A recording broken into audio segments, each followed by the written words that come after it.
हिरण्यवर्णं तमसः परस्तात्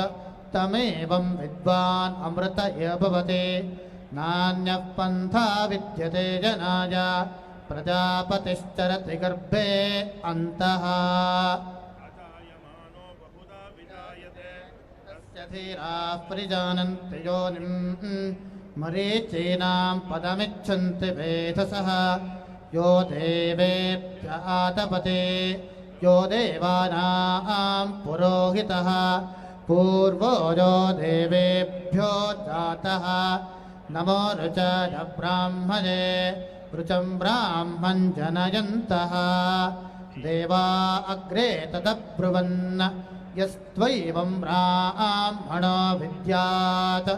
तस्य देवा असन्वशे ह्रीश्च ते लक्ष्मीश्च पत्न्यो अहोरात्रे पार्श्वे नक्षत्राणि रूपम् इष्टनुजातम् इष्टं मनिषाणा अमुं मनिषाणा सर्वं मनिषाणा तच्छंयोरावृणीमहे गातुं यज्ञाय गातुं यज्ञपतये दैवे स्वस्तिर्मस्तु नः स्वस्तिर्मानुषेभ्यः ऊर्ध्वं जगातु भेषजं शन्नो अस्तु द्विपदे शञ्चतुष्पदे ॐ शान्तिः शान्तिः शान्तिः ॐ हिरण्यवर्णां हरिणीं सुवर्णरजतस्रजां चन्द्रां हिरण्मयीं लक्ष्मीं जातवेदो महावः तां महावः जातवेदो लक्ष्मीं मनपगामिनीं यस्यां हिरण्यं विन्देयं कामश्वं पुरुषानहम् अश्वपूर्वां रथमद्यां हस्तिनादप्रबोधिनीं श्रियं देवीमुपह्वये श्रीर्मा देवीर्जुषतां कांसोऽस्मितां हिरण्यप्राकारामार्द्रां ज्वलन्तीं तृप्तां तर्पयन्तीं पद्मे स्थितां पद्मवर्णां तामिहोपश्रये श्रियं चन्द्रां प्रभासां यशसां ज्वलन्तीं श्रियं लोके देवजुष्टामुदारां तां पद्मिनीगुं शरणमहं प्रपद्ये अलक्ष्मीर्मे अशतां तां वृणे आदित्यवर्णे तपसोऽधिजातो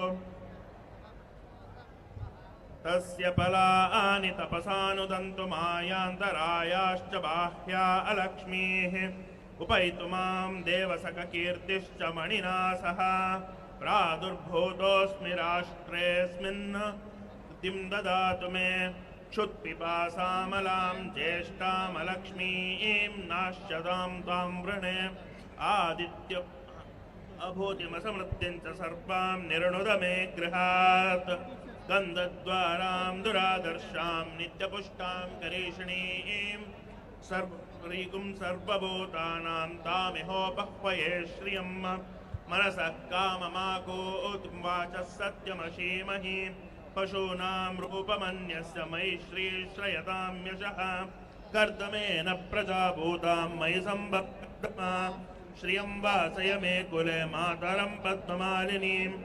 आपसृजन्तु ನಿಮ್ಮೂರಿನಿಂದ ವಿಶ್ವ ಮಟ್ಟದವರೆಗೆ ರಾಜಕೀಯ, ಸಿನಿಮಾ, ಸ್ಪೋರ್ಟ್ಸ್ ಯಾವ ಸುದ್ದಿಯೂ ಮಿಸ್ ಆಗಲ್ಲ. ಬರೀ ಸುದ್ದಿಯಷ್ಟೇ ಅಲ್ಲ, ಜೊತೆಯಲ್ಲೇ ಇರುತ್ತೆ ವಿಶ್ಲೇಷಣೆ. ಗ್ಯಾರಂಟಿ ನ್ಯೂಸ್ ನ ಸಬ್ಸ್ಕ್ರೈಬ್ ಮಾಡಿ, ಫಾಲೋ ಮಾಡಿ, ಕ್ಷಣ ಕ್ಷಣದ ಅಪ್ಡೇಟ್ಸ್ ಪಡೆಯಿರಿ.